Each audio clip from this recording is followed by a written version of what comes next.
Hi everybody, thanks for joining me today. Today I'm actually doing a non-baking project, and what it's going to be is a granola-like snack that you or people in your family can just grab and go and take them when they want a little bite of something. What inspired me to do this today is probably like you. We are eating more of our meals and snacks at home these days. We are at home all the time, so we're creating a lot of dishes and nobody is really lining up to do those. So I figured I would make this granola bar. It's going to be an easy thing for people to just grab when they want a quick bite, something to tide you over between meals, and it's not going to create any kind of dirty dishes, which is a definite plus in my book. It's not actually going to be like a bar like you get in the store, but more just like a little bite-size square. And I like to make these myself because I'd rather not have all the processed foods that you get from the store, and this way I know exactly what's in it and it can be as healthy or unhealthy as I want it to be. Now this is a nutritious snack. It's got all kinds of good ingredients, but I will warn you, it is not a low-calorie snack. So you probably don't want to eat the whole pan in one day unless you're up for a challenge, and that's all you. Okay, so here's what we're going to need. We're going to need 2.5 cups of rolled oats, and what I've done is I have toasted these. We're also going to want 1 cup of toasted chopped nuts. I'm doing a blend of walnuts and almonds because that's what I have at home, but you can really use any nuts that you like. Both of these I have toasted, and there's a lot of different ways to toast things, but the way I like to do this is I just put it on a dry pan on the stove, medium-high heat, and just stir it around until the color turns a little more golden, and you can start smelling the nuts or the oats, whatever it is that you happen to be doing. I wouldn't do these at the same time because the oats will toast up since they're much smaller, they'll toast up much quicker than the nuts. And you're just going to want to do that until you get the aroma. As they warm up, they start releasing some of the natural oils, and that's what you are smelling as those oils start to warm up. And then you know you've toasted them enough. You could also use any kind of seeds, so like pumpkin seeds, something that's bigger, you might want to toast up with the nuts. If you're using something smaller like sesame seeds, you're going to want to do those on their own. I today am using 1/4 cup of chia seeds, which you don't have to toast at all. Next, 1 cup of any kind of nut butter you like. I'm using almond butter today. Just because I need to use this up because it's been in my pantry for a little while. But peanut butter, cashew butter, anything that you like and is easy for you to get, go ahead and use it. 1 cup of some sort of dried fruit. Today I'm doing cherries. My cherries happen to be unsweetened. If you like your snacks a little on the sweeter side, most dried fruit actually comes sweetened anyway, so you could do that. Like cherries, raisins, cranberries, all really good for this. If you wanted to do something like apricots, you could do that too, but I would chop them up into more cherry or raisin size pieces. We're going to use 3/4 cup of honey, 1 teaspoon of salt. Now I'm using 1 teaspoon because my nut butter happens to be unsalted. If you have a salted peanut butter or nut butter, you might want to cut this down to 1/2 teaspoon of salt because you don't want your snack to end up being super salty. And then 1.5 teaspoons of cinnamon. Then for equipment, the primary thing you're going to do, and the only cooking that happens today, is your 3/4 cup of honey is going to go into a pan on the stove, and you're going to heat it up. And this is the only part that's maybe a little tricky because you have to get it to the right temperature. So to do that, you can either use a thermometer like this, which is a candy thermometer that has a clip on the back. You clip it to the side of your pan that you're using, and it tells you the temperature of whatever is at the bottom here. So that will work. Or you could use just an instant read thermometer that you can dip right into the center and check what temperature it is with it, and it gives you a readout within a couple seconds. The only thing I would advise you to do before you start making this is check your thermometers, because they're not all 100% correct, right? And you want to get as close as you can to 250 degrees, which is what we want to warm this up to. So, for example, I tested this earlier. And how do you test it? I'm glad you asked. Put some water in a pot and crank up the heat. We know that water boils at 212 degrees, so just watch it. You know, when the water starts boiling, see what your temperature readings are. When I checked earlier today, my water was at a boil, but this thermometer said it was 200 degrees. Seems like it's reading a little low. This thermometer was just switching over from 209 degrees to 210. Still a little bit low, but closer. So this is the one I'm going to go with today.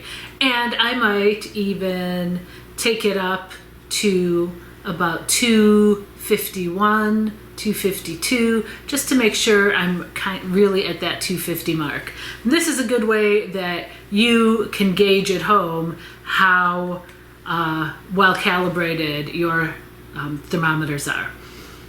Okay, so I'm going to go and heat this up and get a big bowl to mix everything together and everything else I need. And as soon as this is hot and we're ready to go, I'll be right back. Okay, I just pulled this off the stove. What I've done is I've mixed all the other ingredients in here already. So I'm just going to pour this hot honey right over that and get all of it out of there.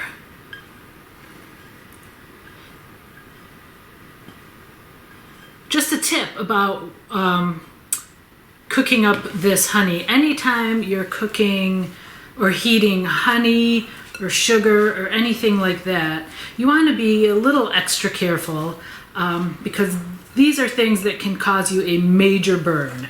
Not only are they hot, but they are sticky. So what happens if you spill some or splash some on yourself, it will not just burn you and kind of roll off like some kind of oil would, but it will burn you and stick to your skin and continue to burn you. So I advise using a little extra caution when heating up honey or sugar or anything like that. Okay, so what you're going to want to do is try to get this worked in as well as you can to the rest of this mixture. We heated the honey to 250 so that it would be the right temperature to kind of create a glue that will slightly firm up once this cools. Otherwise, you just have a peanut buttery, mushy mass, which is not really what you're going for. I mean, as it is, this is still going to be pretty soft. It's not going to be crunchy. But we also don't want it just to remain goo like this either. Okay, and once you think you've got that pretty well mixed in, I have an 8x8 pan that I have greased and put a piece of parchment paper on the bottom. So we're just going to dump it all in there. And keep in mind, this is still pretty hot.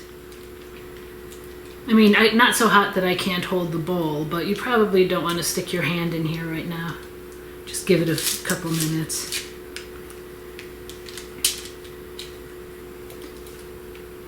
Get it all out. and into the pan. This is where if you have a third hand, it really comes in handy.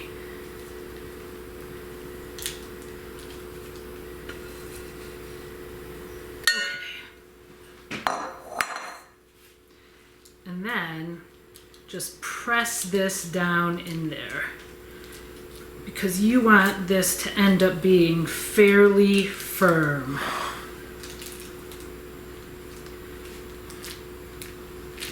If you're having trouble pressing this in there with a spatula, you could use your hand if it's cool enough. You could put another piece of parchment paper over this and press it down, which actually would be a fabulous idea. You could spray spray your hands with some nonstick spray or just put a little bit of oil on them so this won't stick. But I think I'm going to grab an extra piece of parchment.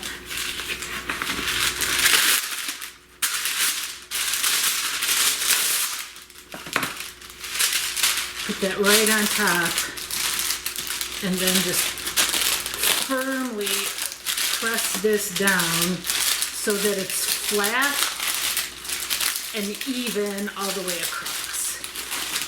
Because you don't want anybody in your house saying, oh, they got a bigger piece than I did.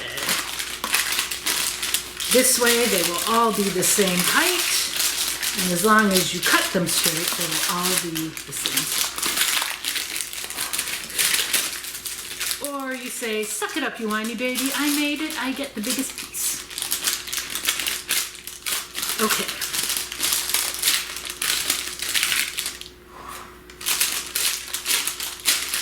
We're almost there. Peel that away, and you'll see we have a pretty flat top on this. So now all we have to do is let this cool, let it firm up a little bit, and we'll be ready to slice it into little squares and pack it away and have it ready for whenever we want. Okay, I just pulled this out of the fridge. It's been in there about an hour and a half.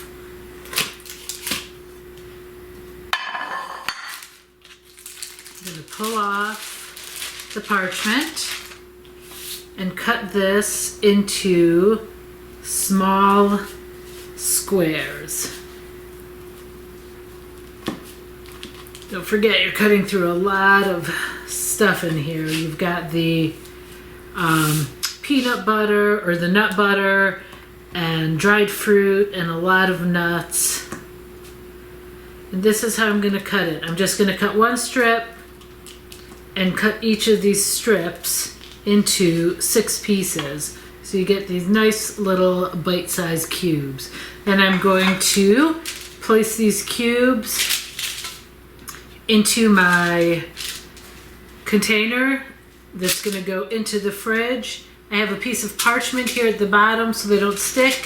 And then I have other strips of parchment that I'm going to place as I layer it in here so they don't end up sticking together. Just so it's easy to grab one and go. They should be fine. They don't feel sticky. And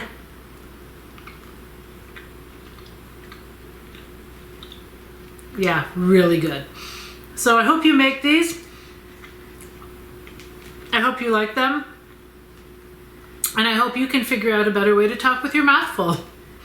Thanks for watching. And here's the final product. I cut 6 strips across and cut each strip into 6 pieces. So I ended up with 36 little, well, now 35 little snack-sized bites. Good luck!